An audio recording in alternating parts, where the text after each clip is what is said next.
Now we need to talk about working within your budget. So you've learned a little bit about the ARV in this past couple modules, which is the after renovated value. So now you have to work backwards.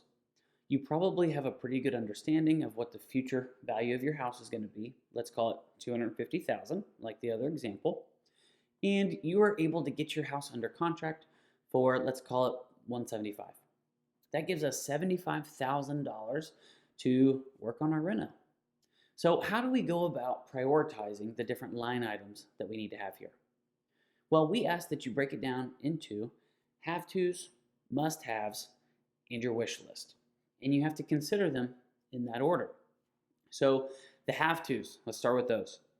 If you are told by a HUD consultant or an appraiser that this 1, 2, 3, 4, and 5 line items have to be done in order for the job to close and the lender to allow a loan to be put on the project, then those have to be on that list. So whether or not those are very costly items or they're very inexpensive items is to be determined, but they have to be on that list. One example of that, and this is a weird one, but it pops up all the time, is if the house that you're working on has chipping paint on the exterior, that is pretty much an immediate red flag to the lender and appraiser, which means the HUD consultant also, that says you have to sand and repaint that. So if the house you're purchasing has chipping paint on the outside, just know that'll have to be sanded and repainted or a new set of siding put over top of it. The next one is the must-have list. So this is the list of things that you wanted in a house that you've determined are must-haves. So let's say you're looking for a 2-car garage. Well, that means if you find a house with a 1-car garage, you've got to be able to do the addition of the 1-car garage to make it a 2. So just consider all of the must-haves. These are the, I have to put an addition on the back of the house to make it a 3-bed, 2-bath instead of a 2-bed, 1-bath. So the must-haves are the things that if you can't fit them into the budget, you can't do the project. You're going to be walking away from it. So those are very important to put next. You've got the have-tos, have to be on there, no questions asked. The lender will not give you any money on the project unless these are on it. And then you've got the must-haves. I can't live without these. If we can't fit them into the budget, then this just isn't the right house. And then last on the list is your wish list.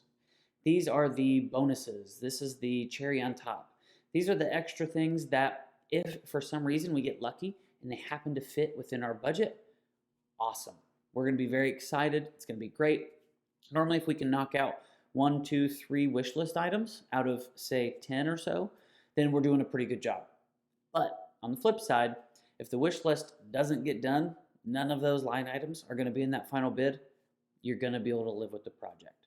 So break your different line items down and prioritize them in have-tos, must-haves, and wishes so that you know, okay, if our budget comes in and it's a little too high, we start striking off those wish list items. So there's a few different ways to look at this, and depending on the type of project you're working on, you may be able to prioritize different amounts of each of those projects. So just to help illustrate, I put together a couple graphs here. So on this list, or on this graph right here, there's a big list of have-tos. That means that this house was probably in pretty rough shape. There are a bunch of line items that the lender is going to require to be on your list in order to close your loan. Well, if there's a lot of have-tos, more than likely, you're only going to get a small portion of must-haves, and we probably won't get to any wish list items, just how it's going to go. Then there's another one where we're about half, H-A-L-F, half of the items are have-tos, and the other half are broken into quarter and quarter of must-have items and wish list. So this is a house that was in pretty good shape already, doesn't have too many major problems with it, and it was already really close to the house that we wanted. But we were able to add a few things that we must have and got lucky, and we were able to throw in a couple wish list items as well. So that is a great scenario. That's a great breakdown. And this one right here is even better. So in this case, the list of FHA minimums or have-tos is very low, takes up a small amount of the budget.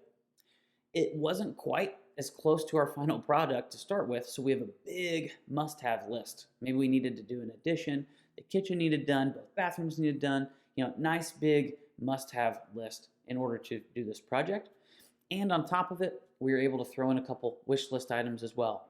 We were able to do a big, beautiful glass shower door. We were able to do a built-in grill in the backyard, whatever those wish list items turned into. So when working within your budget, you always have to consider have-tos have to be on there first. Boom, that portion of the budget, gone. Must-haves, these are the things that if it doesn't fit in the budget, we're walking away from this house. Put those on your budget, that money's gone. And then the wish list items, these are things that if it works out, we're going to be really happy about it, really excited about it. But if we can't do any of them, we still would like to move on. So take into account your budget. We want everybody to get as much out of their house as they possibly can, but numbers are numbers, and we have to be realistic when putting our budget together. So now we're going to talk about your reserves and change orders. So these are both used once the loan is closed and the project has started. The lender is going to require that you hold back an additional 10% and sometimes 15 or 20% depending on the state of the home, but on average an additional 10% of your renovation fund to put into reserves. So in this case, if your renovation budget's $100,000, the lender is going to require that you have a reserve account at 10% of $10,000. The reason for this, we haven't done any demo yet. We haven't got under the house. We haven't opened up any walls. There could be a number of different things that pop up once the demo is done and we start to see what this house is really made of. So for that reason, the reserve account is used to fix or repair any hazardous or safety concerns that pop up along the way of our project. One really good example that we see oftentimes is some drywall will be removed from a wall because we're going to be doing an addition of some kind, and the inside of that wall is wet and full of mold. So that mold is a safety issue, and we have to fix that in order to move forward. So that reserve account, it's going to be 10% of your renovation budget, and it's used first for safety and hazardous repairs. The way we tap into that reserve account is by using a change order. Now, if you're working with a Makeover HUD Consultant, we have an online fillable form that you can see here where you can click and fill out a change order form. So let's bring back to our mold example. Demo was done, we found a bunch of mold behind a wall, and now we need a change order. Well, it turns out that the contractor says it's going to be $1,500 to remedy this mold issue.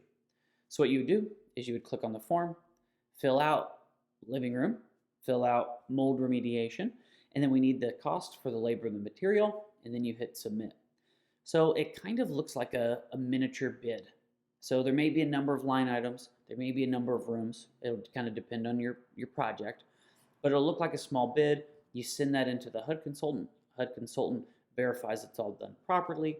You then send that into the lender, and now your contractor can get paid for that change order. And there is some good news. If anybody's been reading this box down here, let's just say that we've worked through our project and we've only used $3,000 of our reserve account and we're kind of coming up on the end. It's easy to see once demo's done, utilities are done, and the finishes start going in, that no more reserve money will likely be needed. So if we haven't used all of our reserve account towards the end of the project, we can now open up that account to use on luxury items. So if you were first going to be doing a fiberglass tub, you can now maybe upgrade that to a tile surround rather than fiberglass. If you were going to be doing Formica countertops, maybe you can spend an extra couple $1,000s now and do granite countertops. Maybe some cheap lights that were going to cost $50, you can now upgrade and do some $200 or $300 lights. So the reserve account can be used for upgrades and luxury items only after all of the safety and potentially hazardous items have gone, they're off the plate, and we're not going to run into any more.